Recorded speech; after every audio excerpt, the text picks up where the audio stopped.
and welcome back to Skrælige. This is chapter 10, covering the French and Indian Wars and some colonial unrest. By the 1740s, it was clear that Skrælige was not going to stop growing in population anytime soon. Rather than have the towns continue a somewhat haphazard pattern of growth, the thing determined that each town should devise a street plan in order to accommodate future growth. The specifics of each plan were left up to the town, though, so the amount of planning varied. Like, for instance, Ragnarson's plan was a very loose guideline and haven't just expanded its rigid grid pattern. The most interesting plan, though, was for Skræligen. Taking inspiration from the Oglethorpe plan in the recently settled Savannah, Georgia, member of the thing Þorormur Goddesson devised a plan, later known as the Þorormur plan, that divided the area around the city into 7 different wards. 5 of these sections had a small open space in the middle for the public to use. The second section wasn't big enough for its own public space, but the whole 6th section was designated as a common space for the whole town. And so the 7 sections were named after historical figures. So in clockwise order, there was MacLeod Square, which is named for MacLeod Fredriksson. It's the Abenaki Ward, named after the Abenaki. They didn't name it after any one particular chief. It's Christian Square, named after the Danish king Christian IV. Christina Park, named for the Swedish Queen Christina. Stuyvesant Place, named for the Director General of New Netherlands. Skræligen Common, and Charles Ward, named for King Charles II of England. So we're just continuing the time-lapse of putting together the modified Oglethorpe plan. Trying to get the right size of the square was a little tricky, so you can see him doing it over and over and over again.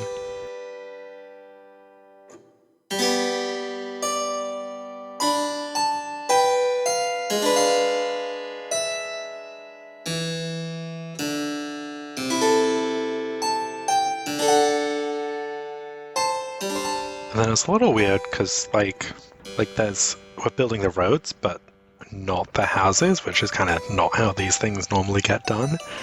So there's still a lot of, little farms left over. And then here you see, for the Abenaki Ward, I start making a circle. That later gets removed because it just looks like a little bit too big for the area. So, unfortunately, that ward ends up without a central square.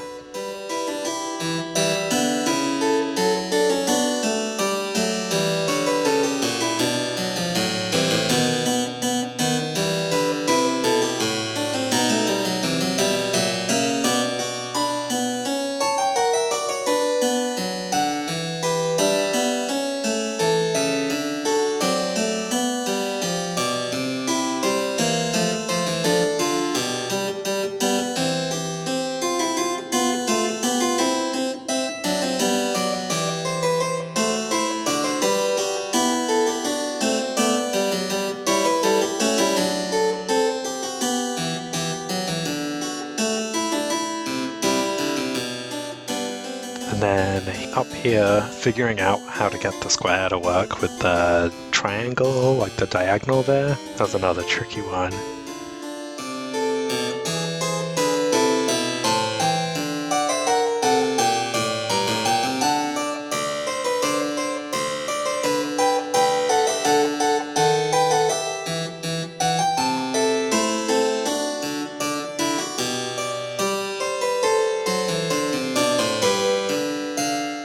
So here's where I decide, this is actually not big enough to justify its own square. Yeah, so these 3, I was going to say top ones, so no to the south, but these 3 wards here are definitely the trickiest ones to build the squares in, at least because there's not really an easy grid to follow. And then I want to put in, trying to figure out what a good barn is for this time period. So it still feels a little bit early for that sort of barn, but I honestly don't know. And it's not so early that I can't get away with it.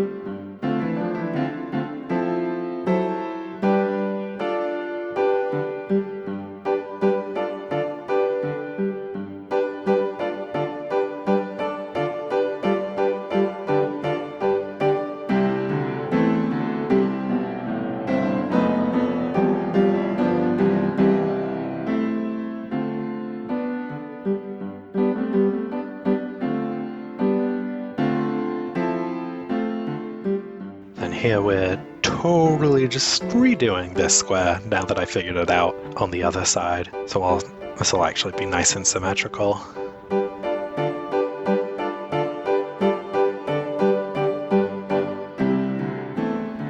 Just figuring out the best way to have the roads connect.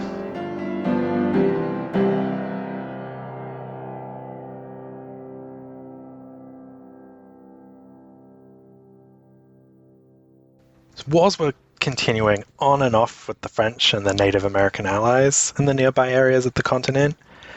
So there was King George's War from 1744 to 48, which was part of the War of the Austrian Succession. While it didn't directly impact Skrælige, the war killed almost 10% of the adult male population of Massachusetts Bay. Estimates show that this was about 5% of Skrælige's adult male population, as many of them were recruited into war effort as well.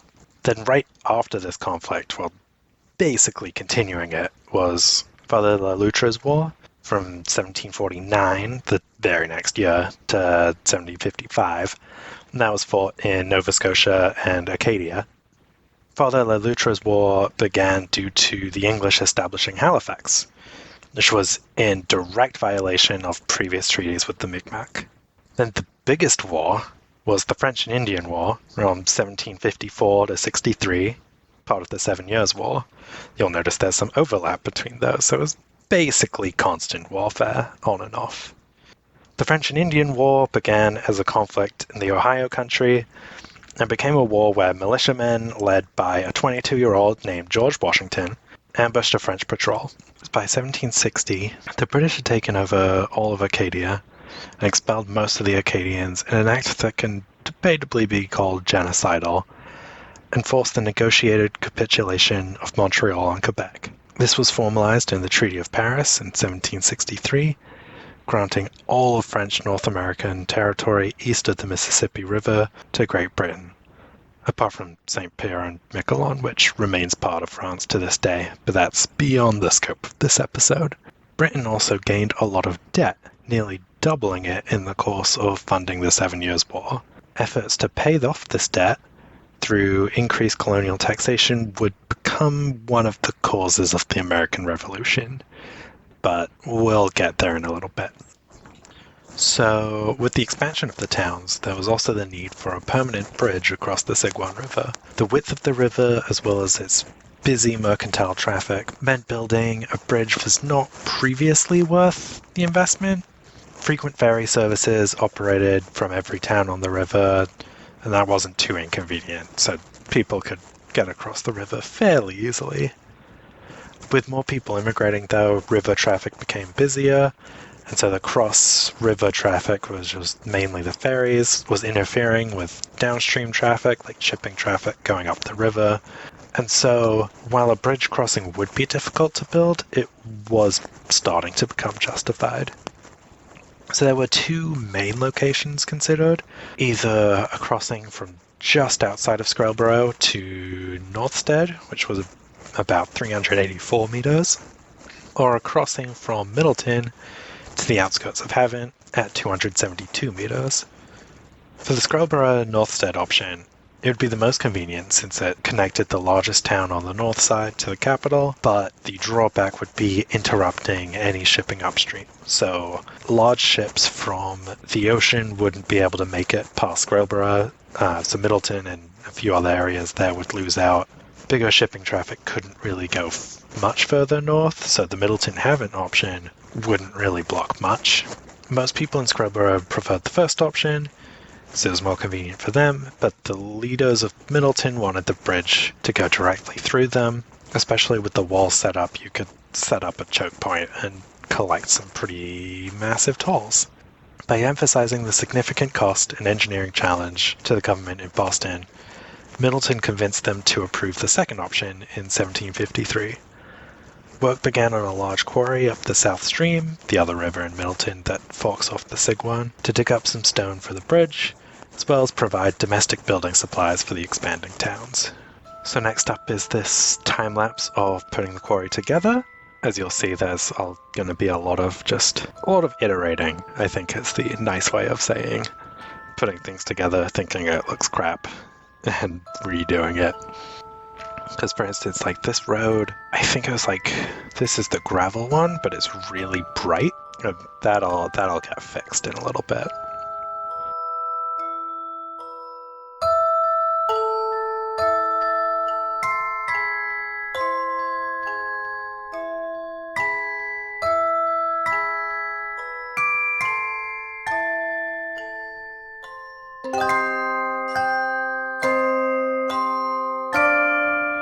Then like these medieval cranes, like I'm not sure what sort of cranes they had there, but I wouldn't have wanted to like go make a new asset just for this.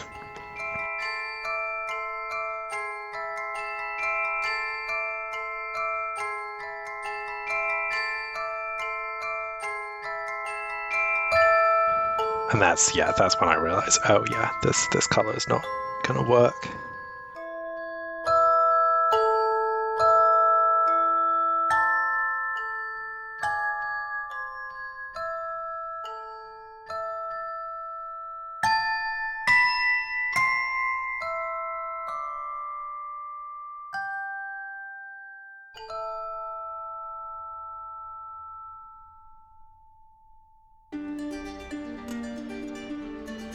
And then here I'm just looking at some of the different stone assets. Some of them kind of work, but some of them just look a bit like just out of place.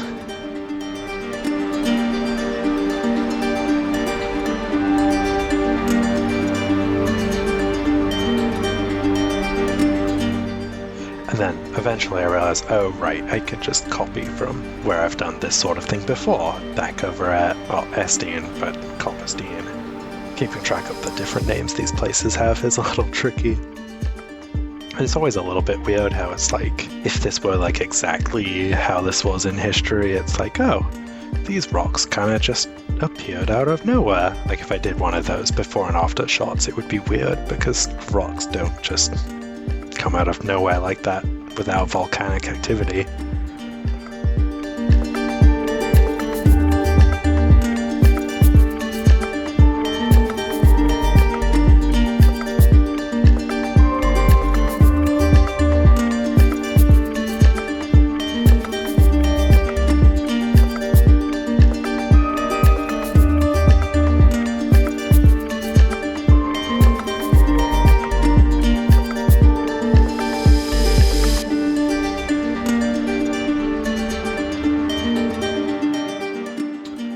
Okay, so we're getting to the end here, and then we're going to see just like the shot that's kind of like the route that the stone takes. So here's the quarry, and then with a little bit of the city skylines fog going on. So the idea is you cart the stone, and then there's this dock set up on, I think I called it the South Stream. And so then you can just plop it on a raft, use the current and sail that down, get it around, and there's the bridge construction site. That makes it a lot easier to transport rather than just relying on land transit.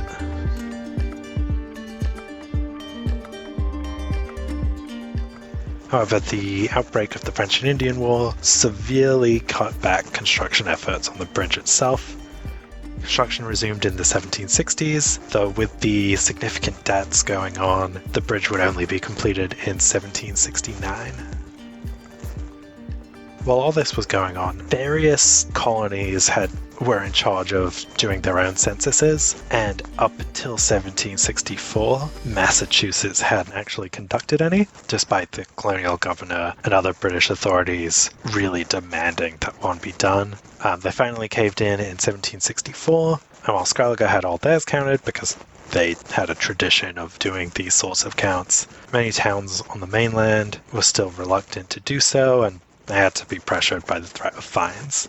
In Skrælige County, though, the population went up to 9,586, which was an increase of 4,645, so roughly doubling. In comparison, though, Maine had 23,993, and the rest of Massachusetts was 215,718. So Skrælige was still pretty minor. There were also new towns being settled, and by 1769, every part of the Skræligen Islands was now associated with an incorporated town. In 1747, Fjallvik was founded on a sheltered bay on the northeastern part of Storane, and then 5 years later, in 1752, Atlantica was settled midway between Thorfall and Fjallvik. Later infrastructure work would create the Atlantic Road, which connected Littlevik, which was also the southern end of the Almannavægur, to Fjallvik along the Atlantic coast. There's some new roads crossing the mountain passes from the Atlantic settlements to the Siguan Valley. To the north, Burnett and North Sound were founded in 1768 and 69 respectively. Burnett was built north of Ragnarsson, and North Sound was built along the channel between Storane and Northney. This was now the northernmost point of the Almannavægur, and there was now an indirect connection to Northney via a short ferry. So after the heavy British involvement in the French and Indian War, the British government became much more involved with colonial affairs. The huge debts from the war, both in North America and Europe, required new taxation, at least according to the British authorities. Many in the colonies argued that they had already paid their fair share. After all, their troops were involved with the British regulars as well. But the first acts to directly tax the colonists came with the Sugar Act of 1764 and the Stamp Act of 1765. These were not successful in gathering revenue, but they were very successful in uniting the colonies against the British Parliament. Because before this, all the taxation was done by the colonial governments, meaning most citizens, well, landowning men, had representation. This time the British Parliament had stepped in and asserted authority that it hadn't previously used, and this was the source of the no taxation without representation common saying, which still applies to DC and Puerto Rico and all those, but again, beyond the scope of this chapter. Violent revolts took place over the new taxes, and these were significant enough to convince an already divided Parliament to repeal them in 1766. Parliament still claimed that they had the right to tax the colonies directly, so they tried again with the Townshend Acts in 1767 and 68, and there were more revolts, including attacks on customs officials, so the British put Boston under military occupation. Eventually this led to the Boston Massacre in 1770, and the Boston Tea Party in 1773, and then because of all, well, not just because of all the wasted tea, but all of that led to what were called the Coercive Acts in 1774, otherwise known as the Intolerable Acts in the colonies. That included shutting down Boston and unilaterally terminating the Provincial Assembly, but instead the Provincial Assembly just met in Concord and formed the Massachusetts Provincial Congress. So now there were two separate governments for Massachusetts. The British government under Governor Thomas Gage only really controlled Charlestown, Boston, and not even all of Skrælige, just the central area around Fort Charles and Scarborough. And then eventually this became an open rebellion with the battles of Lexington and Concord on April 19th, 1775. But of course, that is where we're going to have to end the chapter. The actual revolution will happen in chapter 11. Yeah, I think that one should be quicker to make. There's no custom assets to make this time around. Even though this is the end of the chapter, there's still a ton more footage, and that's after cutting a lot of it out. Like, I recorded a bunch of the building the new farms, but that's kind of the previous episodes. That's been covered a lot. So this is just going to be filling in some parts of the plans.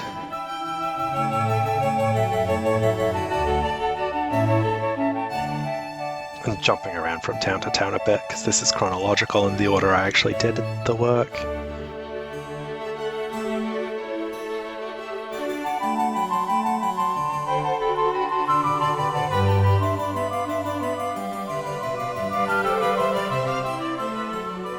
But yeah, so we'll be going in, adding some development that fits the grid. Not going to fill the whole thing because they want to make sure the population growth, while it is still super fast, it's not entirely unheard of for this time in the area. So there's going to be a little bit of weirdness where just it's empty.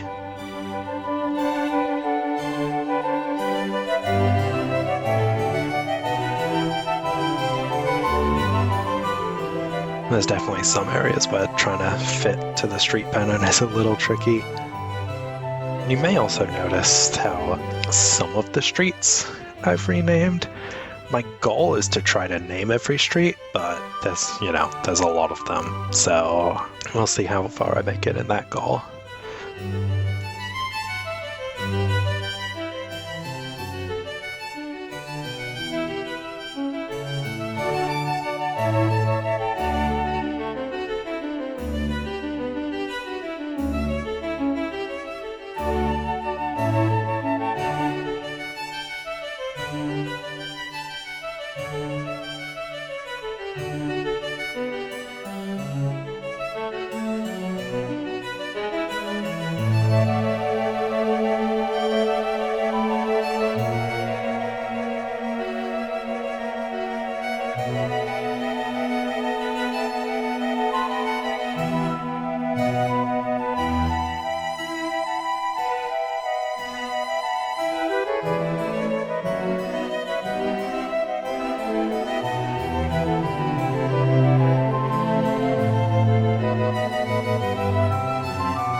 And then you're also seeing some of the lower density double buildings. While I had made these, I had kind of avoided using them because I was I'd made the decision to not use the realistic population mod, which I had used before, like a while before. But I've switched over to using that, especially because it makes now I don't have to do fuzzy math to figure out what the population is. I can just look at the population with the areas tool, and that's the actual population.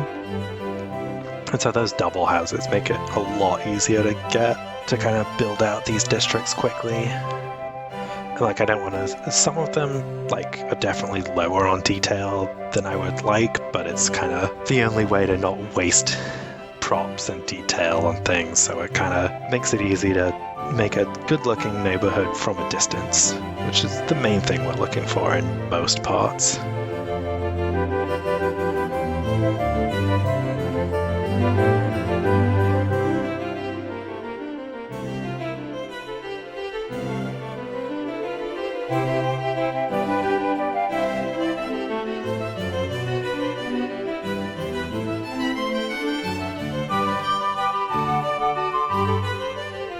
It's also just a pop-up there for the college, because I do have Phipps College I do have running as an actual university in-game. But for some reason there's only one student, so I'll have to figure that out. Not that it's urgent. Not that many people really had higher education at that point.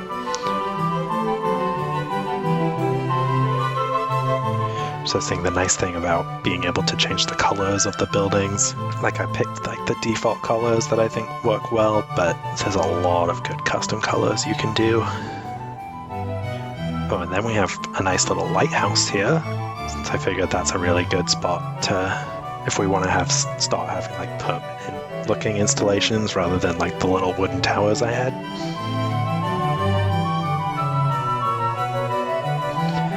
And then here I realized that the dock, the new port area, hadn't really been expanded a lot recently, so decided to add on an extra large dock there.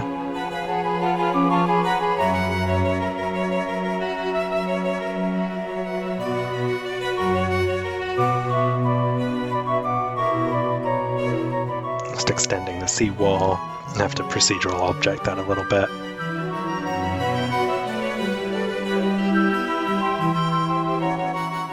And we we got this big building here, which is kind of in the way of the road. So I think, unfortunately, that one may have to, if we do future expansions, like when modernizing this into a proper port, I think that building's going to have to go, unfortunately. I've definitely been more resistant to knocking down older buildings than probably like the realistic realism would be. Like, probably a lot more of those buildings would have been demolished in real life, but I like having the historical buildings around, so they stick around for longer than they should.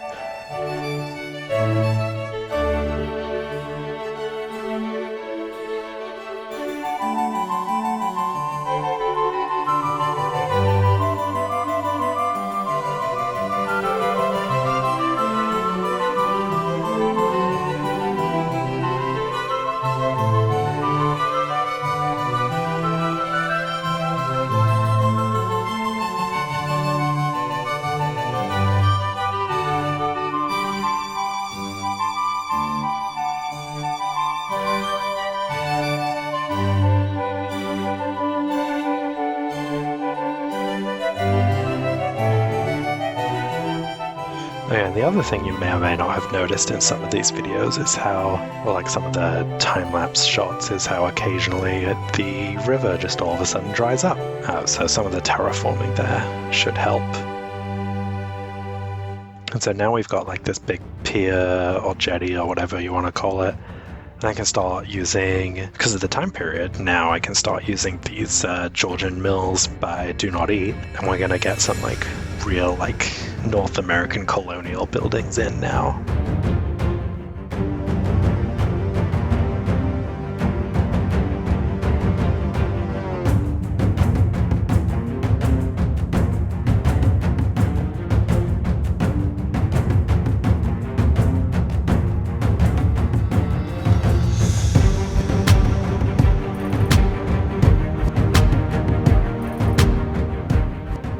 And then finally got to add a decent amount of clutter here. Basically just like a bunch of wood and a bunch of crates and some of those cranes.